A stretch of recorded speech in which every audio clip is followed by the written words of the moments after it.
Good morning and happy Friday. Welcome to Real News and Weather. I'm digital correspondent Sarah Strackhouse. Looking at some of your top headlines, President Trump is back this morning from Vietnam after the second summit with North Korean dictator Kim Jong-un. The president said on Fox News that it was a good meeting, but they didn't come away with a deal.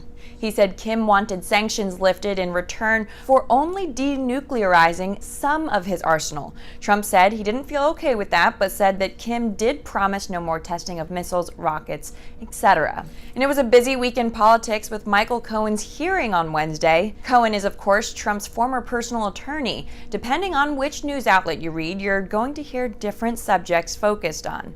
Overall, Democrats believe that Cohen's testimonies gave a deeper look into President Trump's possible corruption and lies. Republicans believe the key witness, Mr. Cohen, shouldn't even be trusted since he's already a convicted felon and lied to Congress before.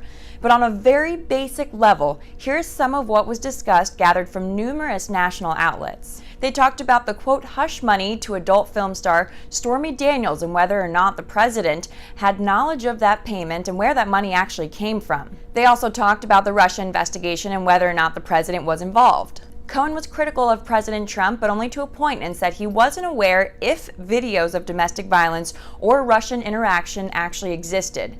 Democrats believe this hearing gives them more reason to probe into the president's personal and past life. Republicans believe Cohen lied again and made numerous false statements. Some lighter news for you this Friday. A pig named Picasso sold a painting for about $1,600 after being rescued from a slaughterhouse. Apparently, when she was rescued, the organization gave her some paint, and Picasso just took it from there. Now buyers across the world are buying her work for hundreds of dollars.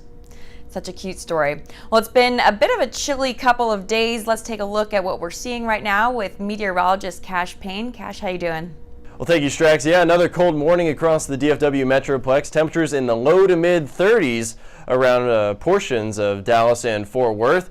As we head into the afternoon, you can see still some overcast skies. The clouds will actually hang on going through the afternoon because a lot of southerly flow is going to be anticipated going into the afternoon, and the clouds will be lingering around, keeping our temperatures at bay fairly steady, only getting into the mid 40s and probably staying there as you head into the evening. So if you're going to be out and about for a Friday night in Dallas or Fort Worth, you'll probably want the jacket because temperatures will be a little bit on the chillier side. Another surge of cold air is actually going to be moving into the Metroplex as we go into tomorrow. Temperatures staying fairly steady, so maybe some patchy drizzle through your Saturday, about a 60 to 50% chance for any drizzle or light precipitation. And that'll stay with us going into your Sunday as well. But actually another strong surge of cold air is anticipated going into Sunday. Temperatures will not be that cold for Sunday morning, but temperatures will be really cold heading into Sunday afternoon and Sunday evening. Wind chills getting down pretty chilly with northerly winds coming in about 15 to 25 miles an hour. As we head into Monday, it's going to be ridiculously cold. Temperatures could be breaking records as temperatures get down into the 20s for morning lows to start out the work week. Don't go anywhere though, the rundown is coming up next.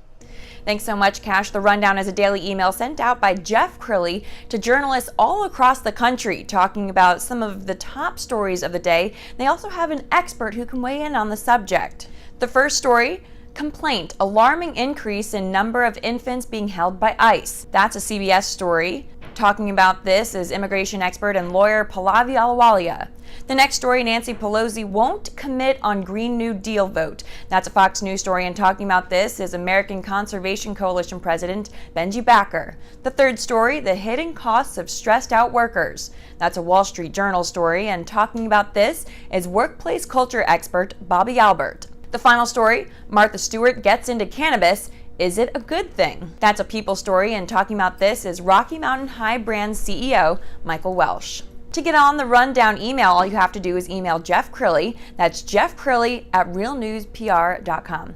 Well, thanks so much for joining us. We hope you have a wonderful weekend. Join us back here on Monday.